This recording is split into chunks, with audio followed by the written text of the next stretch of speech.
ለመማር ወደ ትምህርት ተቋም መሄድ ግድ አይደለም። ናሽናል አቪዬሽን ኮሌጅ ራሳችሁን ከኮሮና ቫይረስ ወረርሽኝ እየጠበቃችሁ በቤታችሁ ወይም በተመቻችሁ ቦታ በኢንተርኔት አማካኝነት በኦንላይን ትምህርታችሁን መከታተል ትችላላችሁ። ካናዳ ከሚገኘው ኢንተርናሽናል ኤር ትራንስፖርት አሶሲዬሽን አያታና ከእንግሊዙ ኢንስቲትዩት ኦፍ ኮመርሻል ማኔጅመንት ICM ጋር በመተባበር የሚሰጡ ትምህርቶችን ተከታትላችሁ በ6 ወር ጊዜ በዓለም አቀፍ ደረጃ ተቀባይነት ያለውን የስልጠና ማስረጃ ባለቤት መሆን ይቻላል። ልምድ ባላቸው መምህራን እየተማራችሁ ጥያቄና መልስ የክፍል ስራዎች ፈተና መፈተን ክፍል ውስጥ እንዳላችሁት አይነት በኦንላይን ባላችሁበት ቦታ ከናሽናል አቪዬሽን ኮሌጅ የናሽናል ኤርዌይስ እህት ኩባንያ ልዩነት መፍጠር ዓላማችን ነው። ዓለም አቀፍ ተወዳዳሪ መሆን አለባችሁ። የናሽናል ኤርዌይስ እህት ኩባንያ ናሽናል አቪዬሽን ኮሌጅ ጥራትና ደረጃውን የጠበቀ ስልጠና በመስጠት ብቁ ዜጋ እያፈራን ነው። በፍላይት ኦፕሬሽን፣ በበረራ መስተንግዶ፣ በቲኬቲንግና ሪዘርቬሽን፣ በሆቴልና ቱሪዝም ሙያዎች አሰልጥነን ተወዳዳሪ እናደርጉታለን። ኮሌጃችን ካናዳ ከሚገኘው ኢንተርናሽናል ኤር ትራንስፖርት አሶሲዬሽን አያታና ከእንግሊዙ ICM ጋር በመተባበር ዓለም አቀፍ ዕውቅና ያለው ስልጠና እየሰጠ ይገኛል። በፍላይት ኦፕሬሽን፣ በበረራ መስተንግዶ የምንሰጣቸው ስልጠና ከኢትዮጵያ ሲቪል አቪዬሽን ባለስልጣን ሙሉ ዕውቅና አለው። አድራሻ ከጎላጉል ታወር 22 አደባባይ ወደ ሾላ በሚወስደው መንገድ ላይ የናሽናል ኤርዌይስ እህት ኩባንያ ናሽናል አቪዬሽን ኮሌጅ ህልሞን እውን ያደርጋል።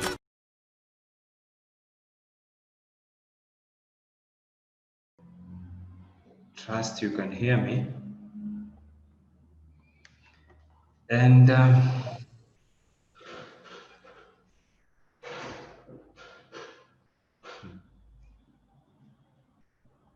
we need to start. We agreed we don't have to wait for people to join. So we have to start.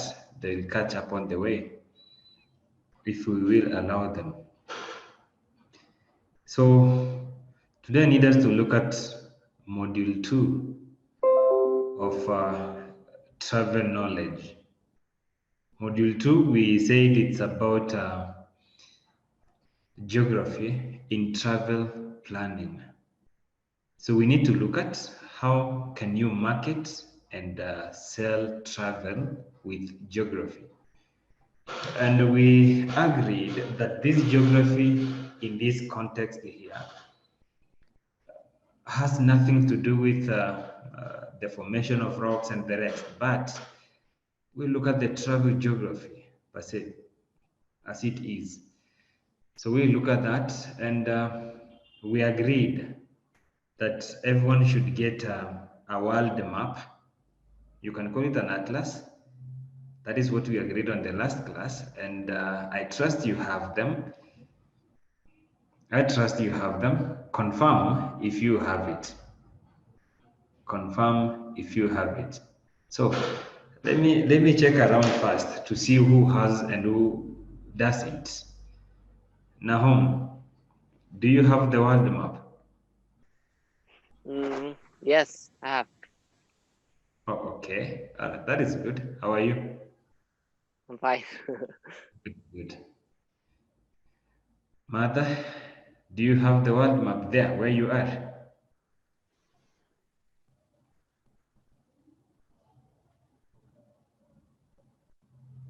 Mother? Yes. Do you have the world map, the atlas, where you are? We agreed in the last class you should have one. Do you have it? No, I don't have. Okay. Betty? Today I will buy after the class. Okay. So we will do this. Let's do some part of it today, then you make sure in the next class everyone has it. So that is what we can do. So we'll do some part, and we'll make sure that in the next class everyone has it. Because if we need to talk about some places, like I told you, I asked a question the last class. The last question I asked, where is Machu Picchu? And someone answered, in Peru. So that is geography. That is what we need to look at. In this unit, in this module, we need to know that we have to learn about continents. We need to learn about physical features. We need to learn about cities, countries, such like things. This is what we are going to do here. So we look at all that, and we need to break down the world into an easy way. How do you go as per the map work? That is what we do. So without much ado, let's start here. Let me share my screen. Let me share my screen. Just a minute. Let me open my.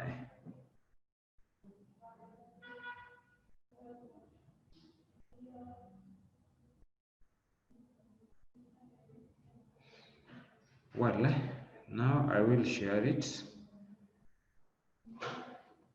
Yeah, this is what we need to look at. The very first things, marketing travel, or marketing and selling travel with geography. So this is what we will look at for today. First, we need to understand that this travel geography will be divided into three parts. Will be divided into three parts. That one, we will look at destination geography. That is the first thing we look at. We look at destination geography. Number two, we look at physical geography each other time. Then we look at cultural geography. So there are three main parts here. So when we market and sell travel with geography, we will divide it into three parts: destination, cultural, and physical. So we need to look at all those things. If we start with the first one, and this is the question I asked in the last class. This is the question I asked you in the last class.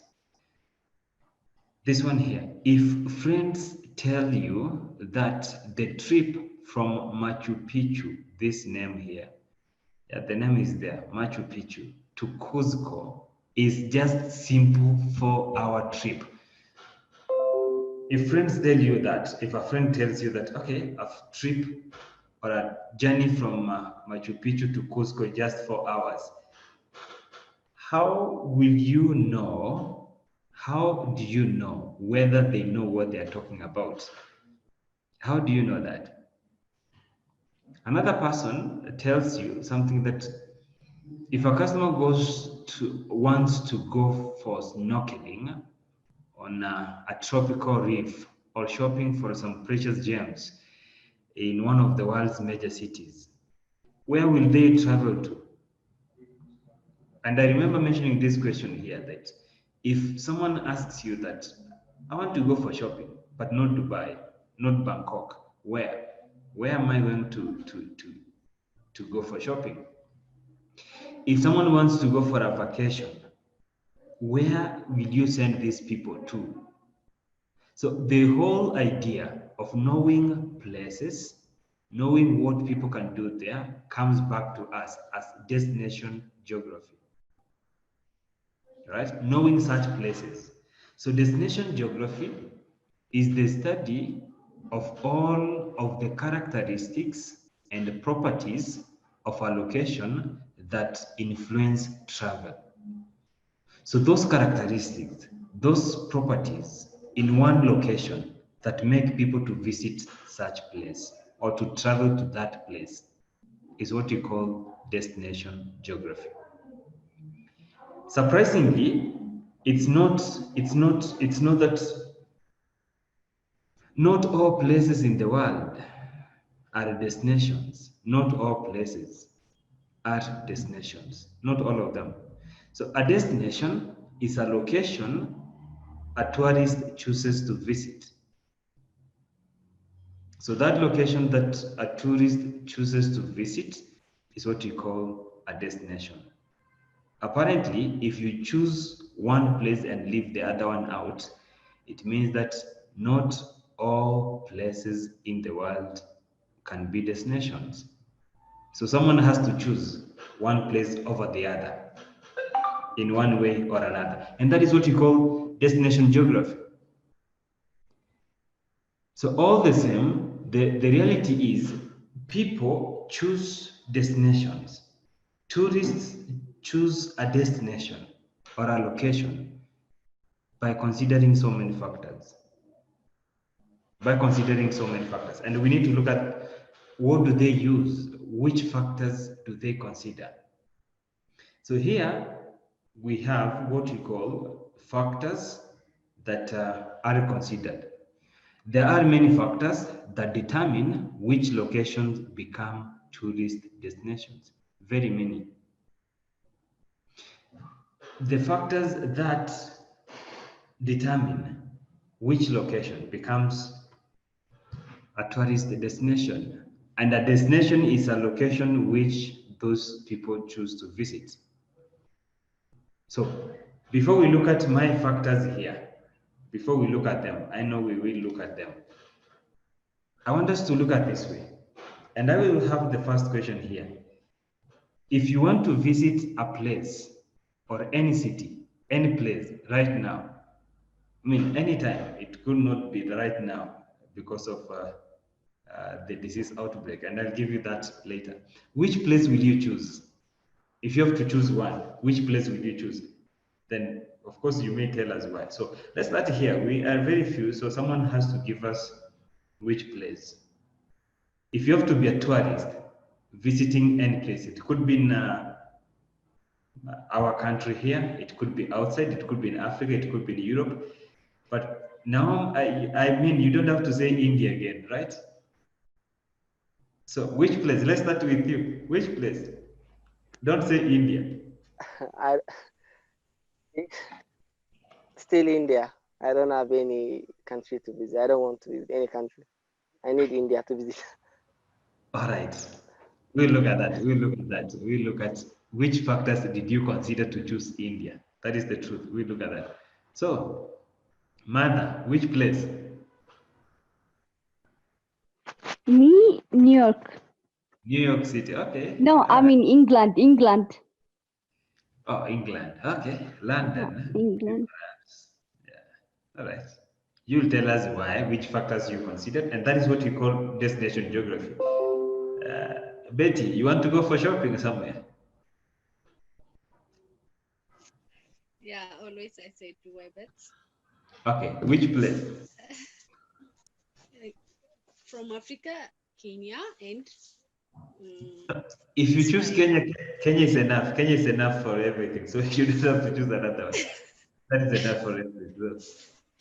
All right. That is Jerusalem. it. And Jerusalem.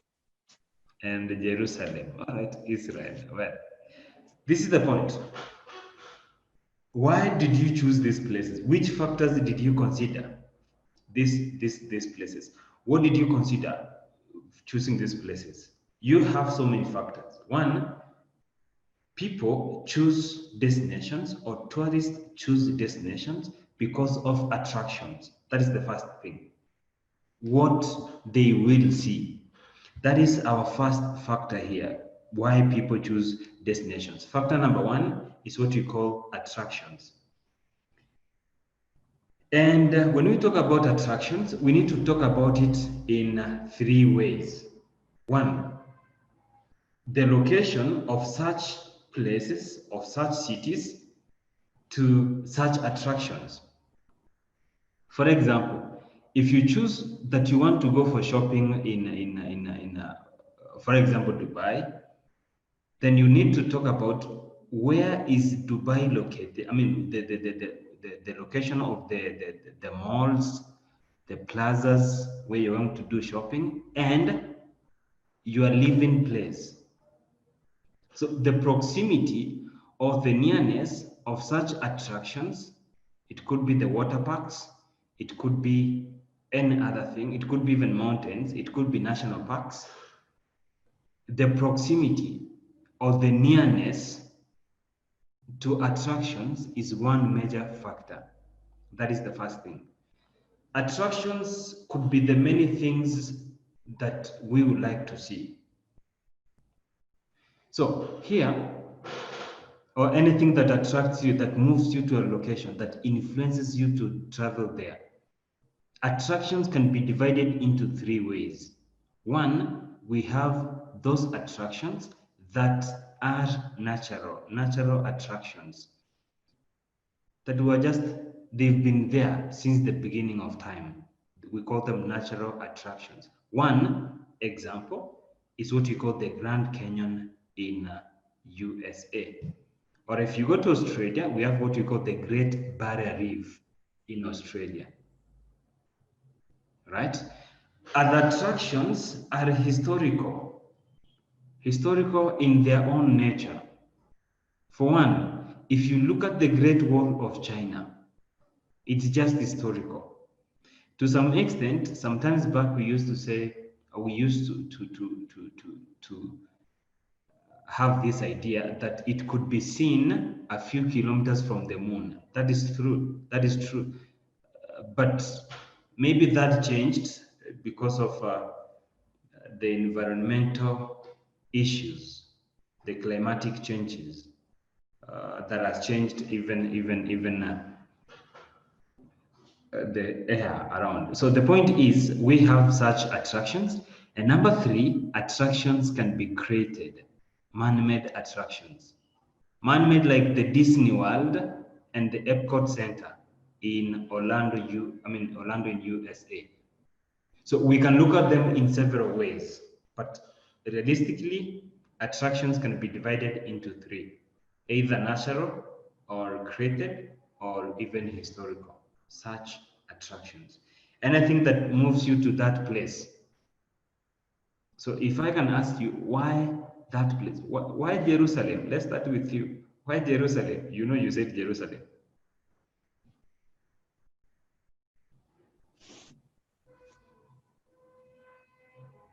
Yes, we cannot hear you. I want to visit the churches. Okay, well, that is an attraction. You want to visit churches. Maybe you are a religious traveler. That is okay. Yeah, religious. That is good. Okay. Martha, why London? Why UK? Because England has like a lot of money amount than any other country. The amount of pound is too expensive. Their amount of pound. I think you're moved by business or something. Okay, that is good. With Naom, I think India is obvious. It's obvious, but you need to tell us why India. Why? All right. Yeah, you are here. Tell us why India. Okay. As we know that India is found in the southern part of the Asia, so in a year, she have 9.6 until 10 foreigners visitors per million. So I think there is something there. So why I want to visit is, first I want to see their religion, their culture, their cultural clothing. I need to taste the foods. So, and I just want to go there and ask them that why in a year there is a 9.6 million or 10 million foreigners to visit India. So the first one that I must visit is the Taj Mahal.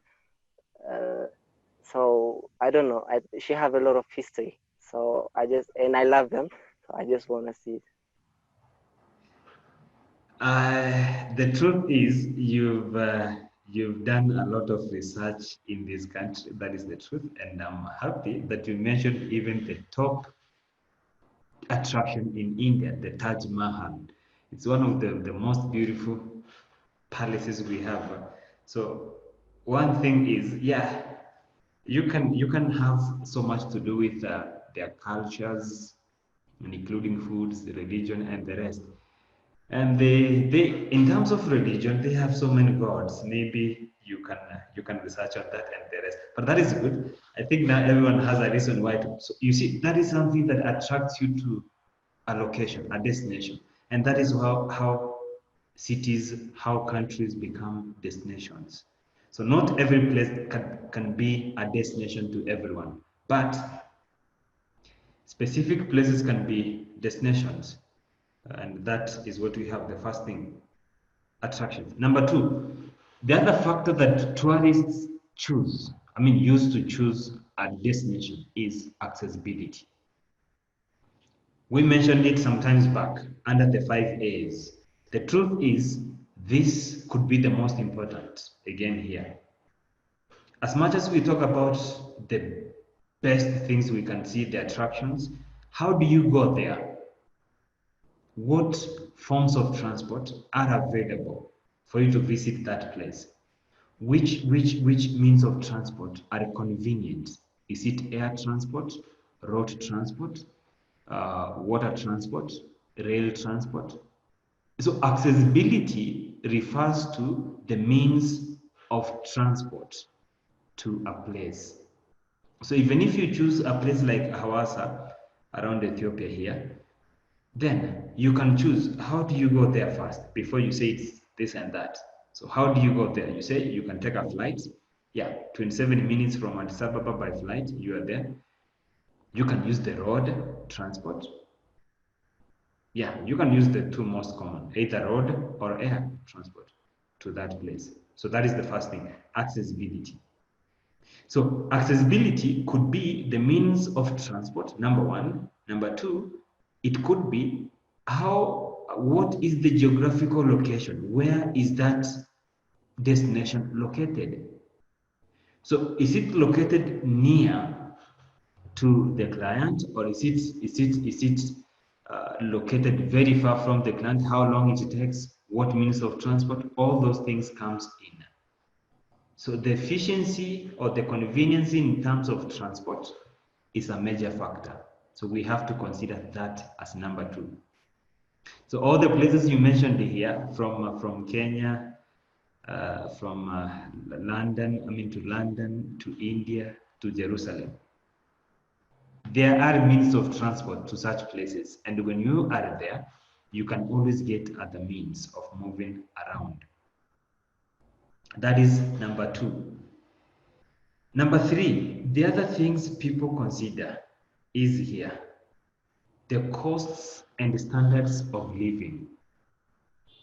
That is the third factor people use to consider when choosing a destination. You can simplify this statement and talk about the expensiveness of a place. How expensive is that city? And I can tell you for sure, among the places that you've chosen here, Kenya, Israel, India, and UK. UK is the most expensive in terms of the living conditions. But this is the truth. The expensiveness of a place does not mean it's developed that much. It could be developing, but the expensiveness comes in here.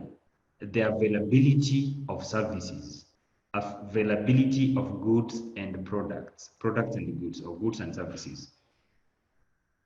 How available are they? The more available products could be in one place, the less expensive it is. So generally, traveling to the most interior places or the most remote places, products or goods and services could not be much available. And that will mean the place can be more expensive in terms of touring such places. So this is what we need to look at. But this expensiveness or costs and standards of living varies from place to place. Some places provide basic goods, just basic goods and services. Others provide luxurious goods and services. So the reason why I said here, among the places we chose, London is the most expensive because of the luxury that comes with it. But I'm not saying that others are that cheap. But what we have here is the three places to consider. So this varies from place to place. So in general, as I said, that traveling to a more remote destination, one can expect goods and services which they are accustomed to be more expensive than any other place. So that is number three. Number four, the next factor that tourists use is what you call culture. And this is what Nahum mentioned, that if you travel to some places, there are some things that move people to a place, like culture. People want to experience a different culture. Perhaps what we mentioned when we started here, we said travel and tourism is an art in terms of the cultures that we enjoy and we sell. So culture comes in as another factor. For example, now we'll travel to India because of the cultural parts of that country. So what is culture? Culture varies from society to society. Culture varies from community to community. So culture is the sum of the characteristics of a society, those characteristics of one region that distinguish it and shape it from other societies. Something that defines one community, something that defines one society. So the sum of all the characteristics of a society that shape it and distinguish it. To distinguish here is to differentiate it from another society. Is what you call culture. Culture can include the language, that is one thing, can include religion, politics, art, food, customs. And I remember this what Nahum mentioned about the foods, their dresses, the lifestyle. This is what you call the customs per se, and foods and other related elements. So many other things. It can include even education, boundaries, and the rest. That is culture. So if one wants to experience all this, then that becomes what attracts someone to a given place. Culture. Number 5, and lastly, is what we call climate. Climate is another factor that tourists use to choose a location or a destination. But in most cases, we use the term climate and weather as if it means one and the same thing. The reality is they don't mean the same thing. Weather refers to the atmospheric conditions of a place at that given moment, the current atmospheric conditions of a place. That is what we call weather.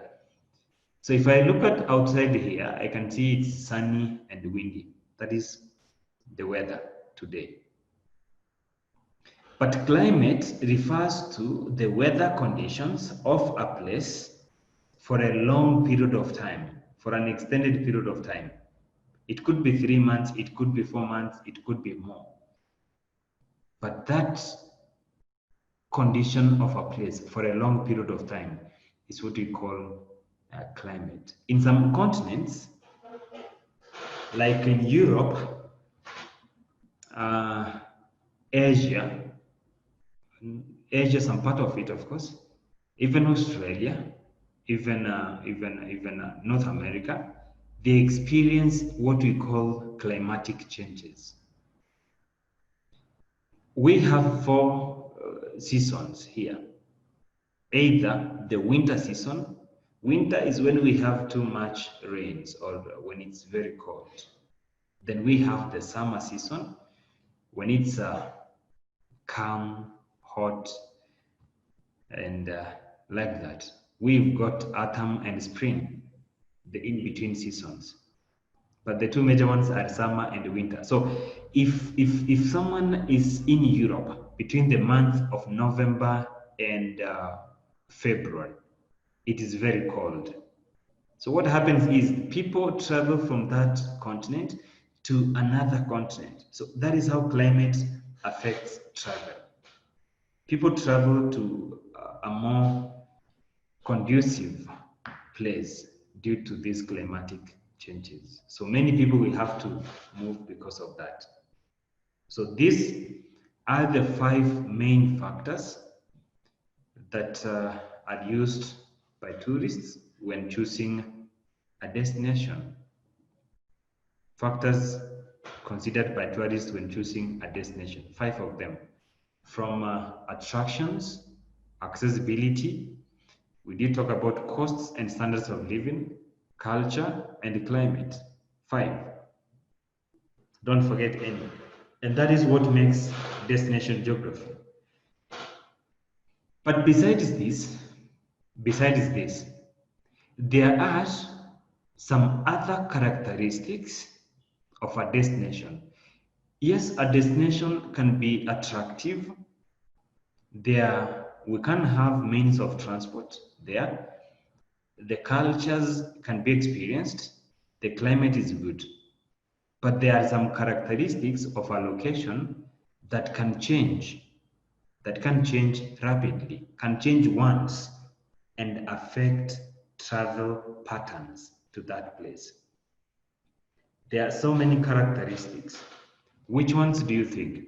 What can change in a place and affect travel patterns that people will stop either traveling there or something will happen? Which ones do you think?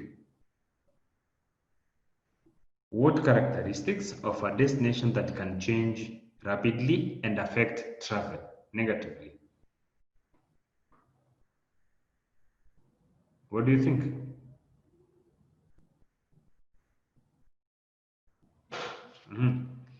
What do you think? No, what do you think?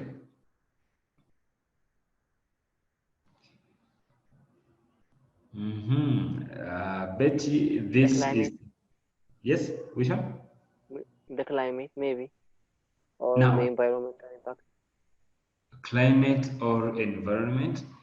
Yeah, we mentioned them under the 5 main factors, but there are others that can change rapidly and can change anytime. Some characteristics of a location that can change anytime and affect travel, even if the climate is good, even if the cultures are good, even if the accessibility is the best.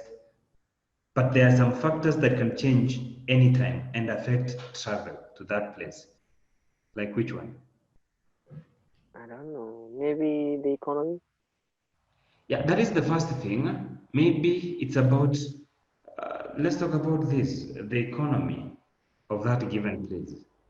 That can affect the places, the other things. Another thing,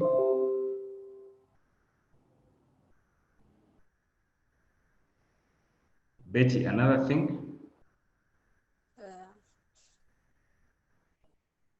The country safety. The countries? Safety, which means? All right, okay, that is good. That is good. The country's security, safety, that is good. That's another one actually.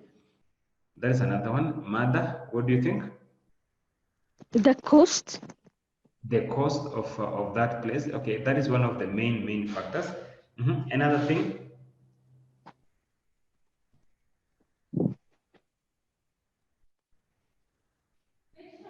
Right. Okay, that is good. That is good. Look at it this way. Look at what we have in the world right now.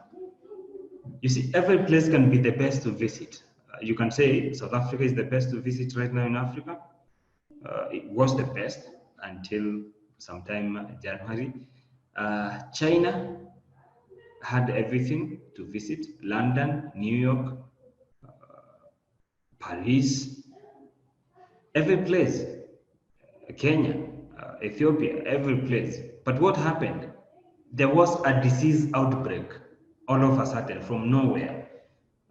That started from Wuhan, somewhere there, what we call the COVID-19 nowadays. What happened? The disease outbreak meant that people are no longer traveling to those best places, even if it's the best. People are no longer traveling. Countries closed their borders. Even their own nationals cannot travel back to their home countries because of the disease outbreak. So the first characteristic that can change rapidly and affect travel is the outbreak of diseases. Number 2, currency fluctuations. That can happen and they can change travel to that place. Number 3, government travel policy, change of governmental travel policy. If today a certain government of South Africa says, well, no one should come to South Africa without this and that. So even if it was the best to visit, it was the best time to visit that country, people will have to be like, let's get what is required, or maybe the restrictions can be too much in that case. So this is another thing. Natural disasters. In the most recent times, we had floods around Eastern Africa, the whole 8 countries, Eastern Africa. Floods were all over. They were sweeping people away, homes away. This is what happened. And that can mean even traveling to such places during such times, it's very difficult. So these are some of the factors that can change rapidly and affect transport, travel to such places. So as we mentioned, 1, disease outbreaks, that is the first one. Political instability or uncertainty, what Betty mentioned as insecurity or the safety of that place. Natural disasters like floods, strikes or labor shortages, there are no people working, and we have extreme currency fluctuations and devaluations. Then we have what we call changes in governmental travel policy. So ultimately, however, what makes a destination is ongoing, is an ongoing demand by travelers to visit that area. These other things can change that demand all of a sudden. That can change. So these are the factors that can change rapidly and affect travel. So besides that, tourists have 7 main characteristics they use to choose a destination. So besides this, what we mentioned here, let's look at what they consider the most. The first thing they consider is weather, because they are not intended to stay in a place for a long period of time. They consider the weather during that time. Number 1, 57%. Attractions or sightseeing, 44%. Entertainment on the beach, let's start with beach. Beaches considered to be the third one, with 39% of the people choosing there. Entertainment, 30%. You can see that. Language spoken, 28%. Restaurants, 28%. Expensiveness, 28%. These are the 7 most important characteristics cited by tourists for choosing a destination. Most importantly, weather, which is used hand in hand with climate and such of them. So this is what we call destination geography. Destination geography. The study of all the properties and the characteristics of a location that influence travel. All those factors, we've finished it. So then we need to look at the second type of geography, what we call physical geography. Physical geography is actually the study of the world's natural terrain and features. Natural terrain and features. This natural terrain and features includes the waters, the lands, the mountains, the river, everything we can talk about. So the study of the world's physical features is what we call physical geography. The natural features here comes in under physical geography. Why is it so important for you to understand the physical features or to understand the physical geography? It is essential to you as a travel professional, as it allows you to know both, 1, the problems people encounter or travelers encounter when they move from one place to the other. And number two, to know the benefits of the natural world. How beneficial is it? So these are two things that we benefit from physical geography. So we will divide it into two, the land masses and the water masses. The largest land masses are called continents. The largest land masses are called continents. Geographers say there are 7 continents. Actually, there are 7 continents in the world. 7 continents. One, let me start with Betty. Yes, Betty, the first continent. What? The first continent. There are 7 continents in the world. That is what we were talking about. So number 1.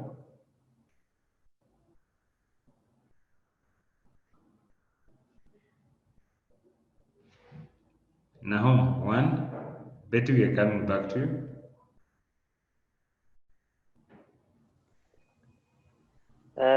Australia. Australia, 1. That is okay. Africa. Number 2.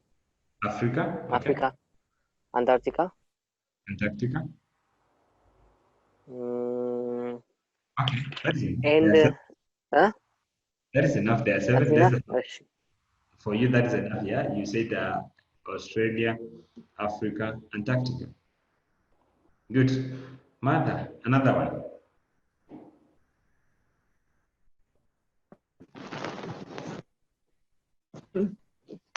Well, like you're asking, like, what's the characteristics of destination?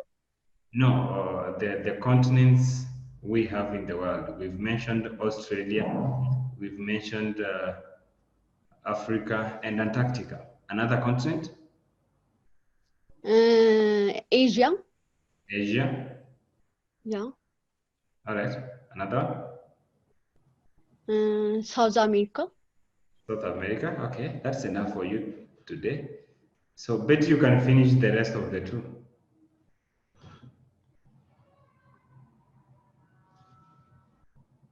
We've mentioned Africa. North America. North America. Okay, and Europe. Indian Oceans. And Europe. That is what we have. So geographers argue there are 7 continents, 7 of them, and these continents include Europe, Asia, Africa, North America, South America, Antarctica, and Australia. 7 continents, the largest land masses. At the same time, the same geographers argue that there are 3 subcontinents. There are 3 subcontinents. A subcontinent is a mini continent, in this case here, 3 subcontinents. 1, the subcontinent of Central America. Number 2, the subcontinent of Middle East.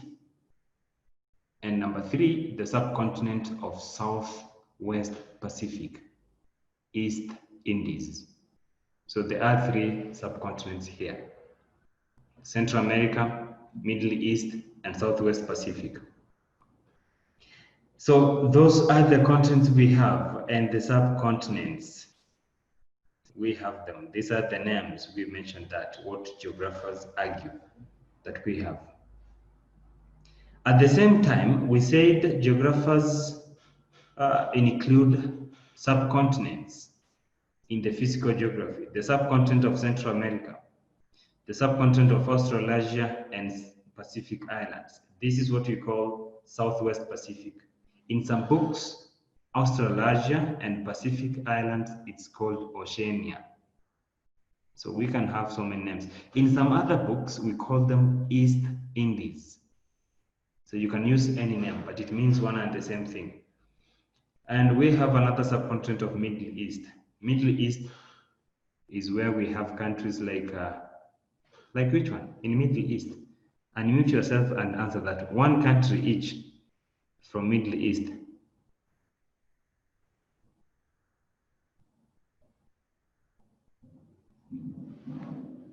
I know you know the countries in the Middle East. Any country? We'll come there. We'll come there. I know that. Egypt? Which one? Egypt, I think. Yeah, in ticketing, you say Egypt and Sudan, they're in Middle East. Well, in ticketing. All right. That is when it comes to ticketing purposes only. In travel knowledge, those two countries belong to Africa. But anyway, that is good. Egypt, when it comes to ticketing part, now that you're a ticketing agent, we have the country of Bahrain, the country of Qatar, Saudi, United Arab Emirates. You know them, I know. We'll come to those continents and countries. We see all of them. So, the world, the way it is, 71% of the Earth's surface is covered by water. 71%. So don't forget that. 71% of the Earth's surface is covered by water, meaning the continents or the land masses cover 29%. Continents or land masses cover 29% of the Earth's surface. Water masses cover 71% of the Earth's surface. So that is another thing that we should always note. Right, now that is good. Iran, Lebanon, Iraq, and the rest in the Middle East. So students of geography are so amazed to learn that 71% of the Earth is covered by water bodies. That is the truth. Bodies of water are extremely important in the travel industry in so many ways. Water is important when it comes to provision of transport, because we talk about water transport. Water is also important because of the activities that they generate. Water sports. They could be much dangerous sports, but it's good as long as you don't have the water phobia. But that is what happens. So this is what we have. Many travelers seek warm vacations during the summer on these tropical beaches and the rest.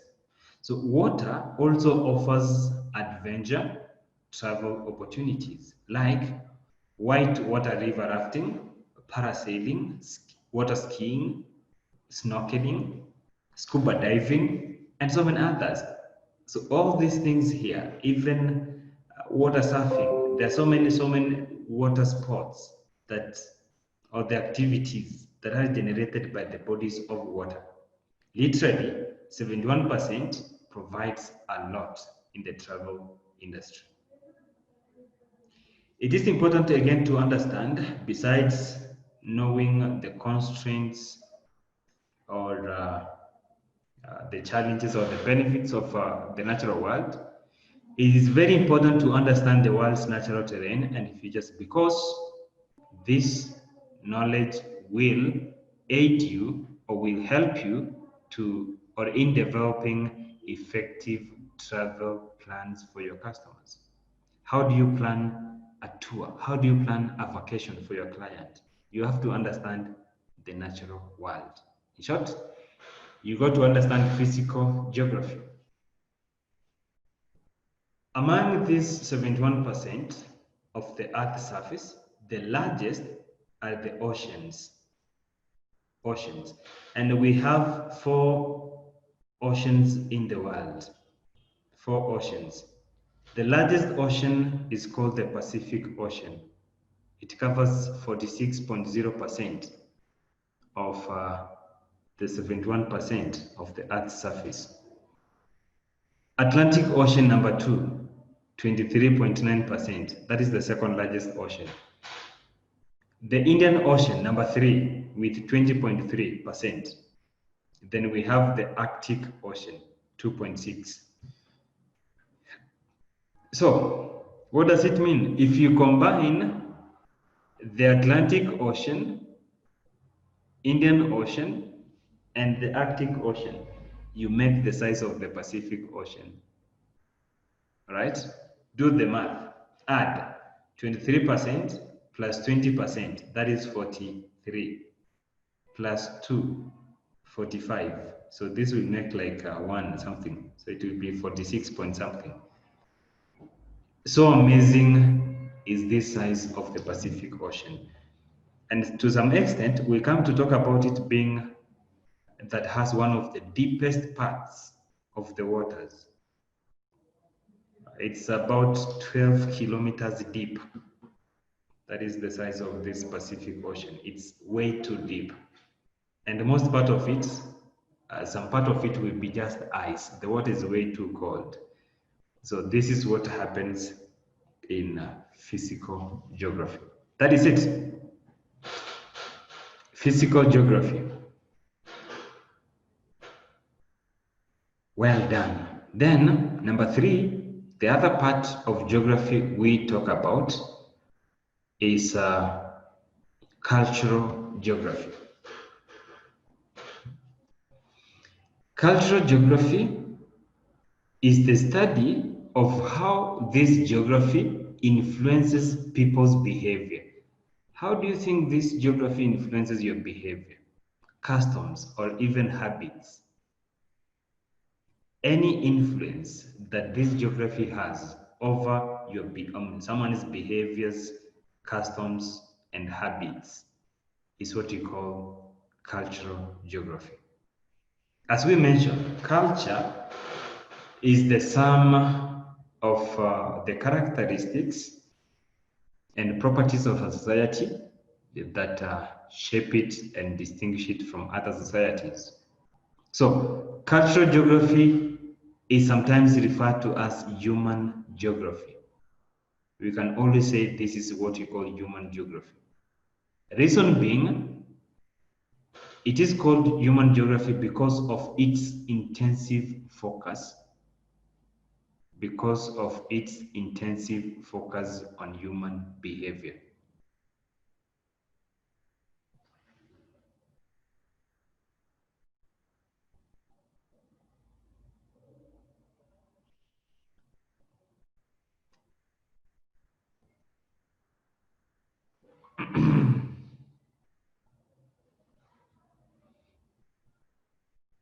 So, physical cultural geography is also called human geography. Thank you for reminding me, Nahom. I now, actually, yeah, we'll do it, don't worry. It is called human geography because of its intensive focus on human behavior. So, there are many components of cultural geography. These components are the same things we mentioned under the culture. What makes culture different from the other? So we will talk about that. So there are many components that make up cultural geography. Some of these include religion, economics, food, art, architecture, language, national boundaries, politics, agriculture, or even employment. So many. Or even employment. All these are what you call the components of cultural geography. Don't forget any one of them. I will ask you that in the next few days when you have your first exam. I will ask you that question.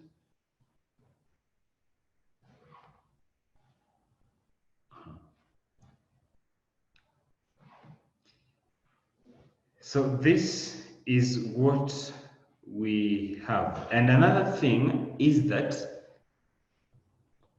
we've learned something, that people travel because of different reasons. People have different reasons why they travel. And many of these reasons shape an area of cultural geography that we call touristic pattern. People travel because of different reasons, and one of these reasons shape an area of cultural geography we call touristic pattern. A touristic pattern can be well defined as a predictable combination of characteristics and qualities that describe why, how, and when people travel. So that predictable combination, those reasons that we can always talk about, that define why, how, and when people travel to places, is what we call a touristic pattern.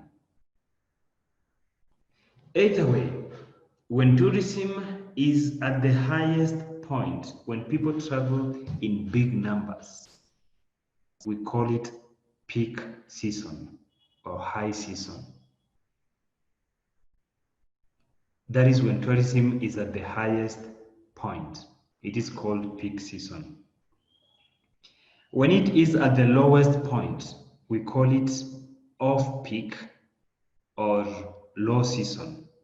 When it's at the lowest point.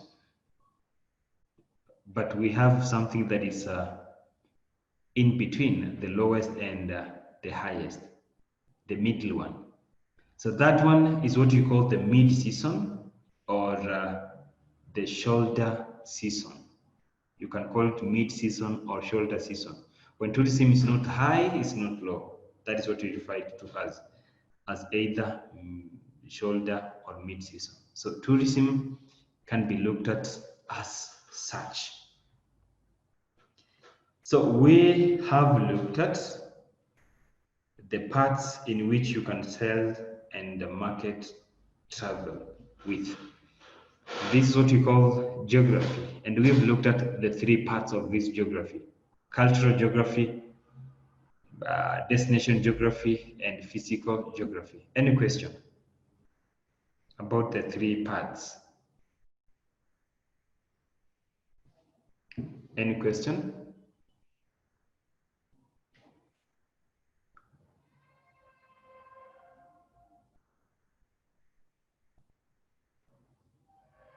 Any question?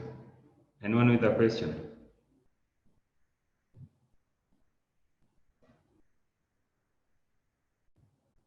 There being no question, we need to look at part 2 of this module 2, what we call reading and understanding maps. I understand only one person has an atlas where you are. So this part here, we will preserve it for the next class. We look at each continent in the next class. But make sure before that next class, you have the world map with you. The world map that you've got to get an atlas. You can buy it somewhere. It's not that expensive and it's not that big. It's a wallpaper.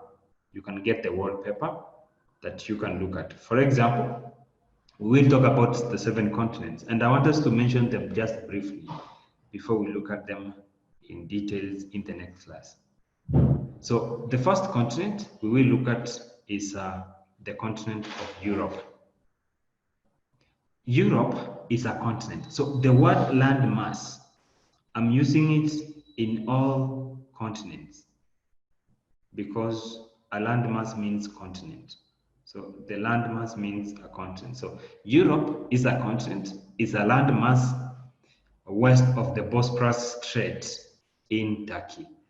I'll show you where this strait is when you have the map. So it is a landmass that is located west of Turkey. West of Turkey, if you can have that picture. And west of the Ural Mountains in Russia. Remember, Russia is divided into 2. We have Russia in Europe and Russia in Asia. So what divides this country into 2 is this, the Ural Mountains in Russia, divides it into 2. The part of these mountains that is on the west is in Europe. That is where we have Moscow, we have St. Petersburg, we have Kaliningrad, and such places. It is to the west, that is in Europe. The part that is to the east, that is the place where you have like Khabarovsk, Vladivostok, such cities. they are in Asia, but in Russia. So this landmass, the continent that is west of the Ural Mountains in Russia, west of the Bosporus Strait in Turkey, is what we call Europe. And this continent of Europe includes some island countries, countries that are in the midst of waters, like Ireland. It has one capital city. What is the capital city of Ireland? Who knows? The capital city of Ireland, this country here. What is the capital city? Dublin or Dublin, that is the city.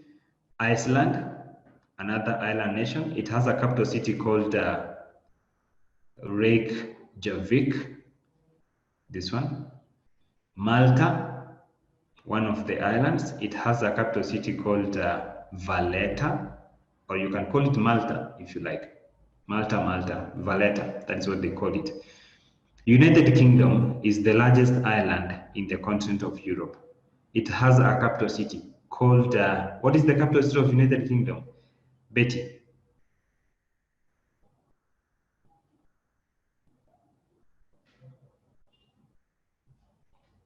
Betty? Mother, what is the capital city of United Kingdom?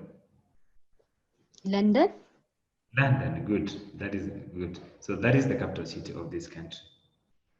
So the opposite side of Europe, we have the continent of Asia. So Asia is a landmass east of the Suez Canal in Egypt, east of the Bosporus Strait. Don't forget that to the west of this Bosporus Strait is Europe. Now to the east is Asia, and to the east of the Ural Mountains in Russia. So one part to the west, Europe, the other part to the east, Asia. So we have it as such. And this continent extends east to the Pacific Ocean, meaning it goes far east to touch the Pacific Ocean. It includes the island countries, island nations of Japan, the capital city, Tokyo, Chinese Taipei. This is the same country we call Taiwan, actually. The capital city is Taipei. Then we have Indonesia, another island nation. The capital city is called Jakarta. Philippines. Philippines is another island nation. The capital city, Manila. Maldives, another one of the beautiful islands of Asia. It has a capital city called Male or Male. Male. Then Sri Lanka, the capital city is called Colombo. Colombo for this country. So such are the island nations of Asia. However, it includes a subcontinent of Middle East. And I would like you to do this. I would like you to differentiate what you did in ticketing and the IATA areas of the world and what you are doing here. IATA areas of the world, you said Middle East is part of Area 2. That's what you mentioned. Area 2 includes Europe, Africa, and Middle East, according to ticketing. But here, in travel knowledge, in my class, Middle East is part of Asia. So it's a subcontinent part of Asia. And in Asia, in your ticketing class, you say it's in Area 3. So don't get confused here. These are two different subjects that we're talking about. So Middle East in my class is part of Asia. This one. Then we come to the third continent, our own continent. This one, even if we don't have the map, this one you can always close your eyes and describe it. This one, that is the truth. So easy, the landmass that is bordered by the Indian Ocean to the east. You can see the Indian Ocean that borders Somali, Kenya, Tanzania. If you go down to Madagascar, down there, South Africa, there. So that part, the Indian Ocean. The Red Sea and the Suez Canal to the northeast. This is part of, that is bordering the Red Sea, the Egypt country and Saudi Arabia, that part. the Suez Canal and the Red Sea, and even some part of the Gulf there. And the Mediterranean Sea to the north. Mediterranean Sea borders Africa and Europe to the north. And of course, the Atlantic Ocean to the west. That is what we have. Then it includes the island nations of Comoros.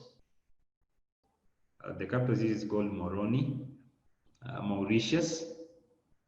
You can say it's Mauritius or Port Louis, the capital city. Reunion, Saint Denis.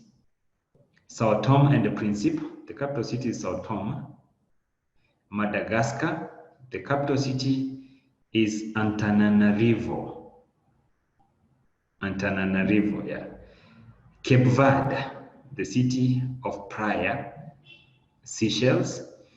Seychelles, you can use Victoria or Mahé Islands if you like. And Canary Islands, Canary Islands. These are the island nations of Africa, as we've mentioned them.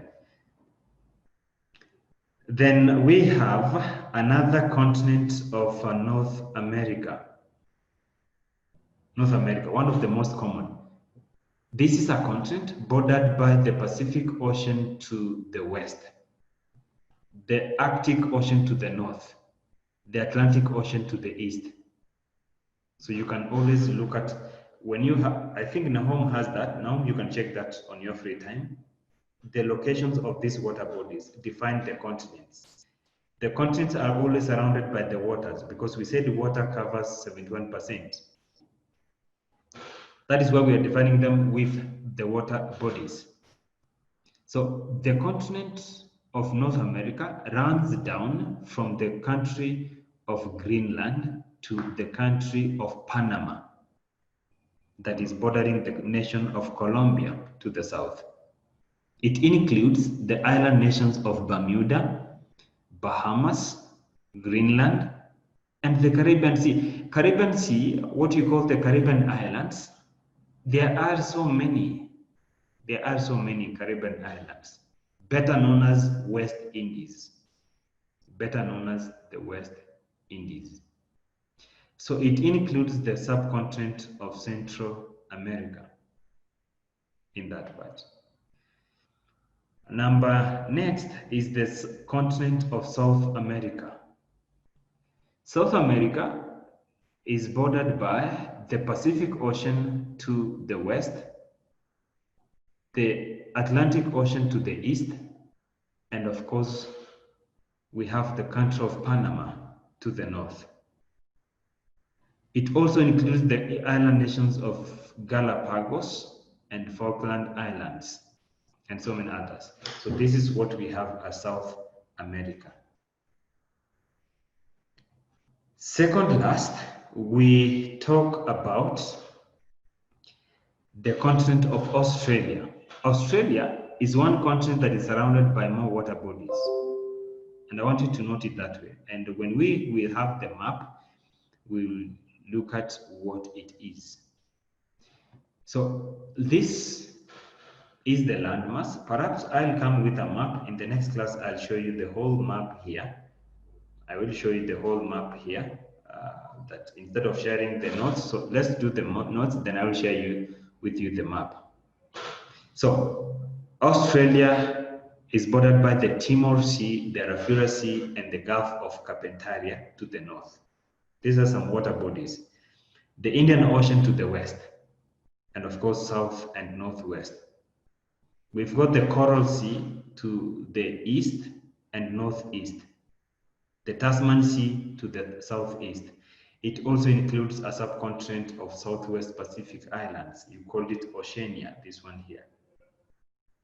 That includes the country of Australia itself, New Zealand, Papua New Guinea. New Zealand has a capital city called Wellington. Papua New Guinea, we have a capital city called Port Moresby, and of course, thousands of other countries there. Lastly, the continent of Antarctica.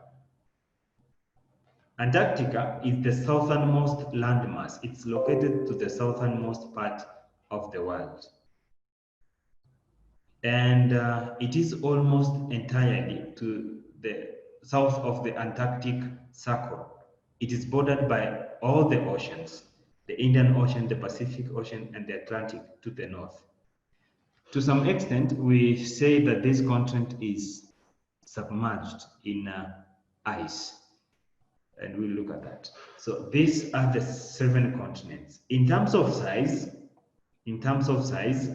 the largest continent is the continent of Asia, followed by the continent of Africa. So the percentages are given: Asia 30%, Africa 20.4%. North America is the 3rd largest continent, 16.3%. South America 12%. Antarctica, you can see, even if there is no one living there, only scientists who go there, it is the 5th largest continent. 8.9%. Europe 7.1%. The smallest continent in the world is called Australia. The smallest continent, with 5.2% of the Earth's land masses. So this is what we call geography in travel planning 1, the world's continents and the 3 parts of geography. So in the next class, we look at the continents per se. We look at the whole world. We look at the world map and see where the countries are located, the features we mentioned, like the Bosphorus Strait and the Ural Mountains.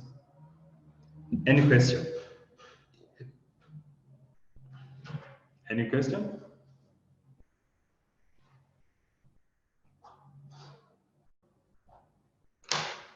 Betty, you have a question? No. All right.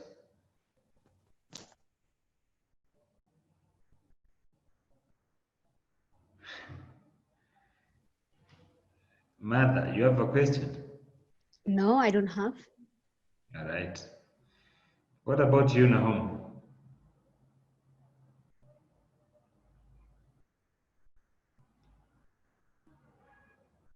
Yeah, I can read what you've written here. It is in Amharic, so I would like you to say it.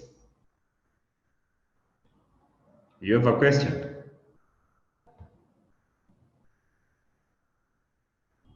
No. All right. So can you read what you've written there?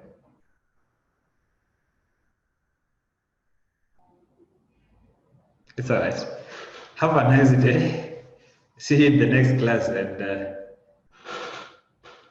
see you soon.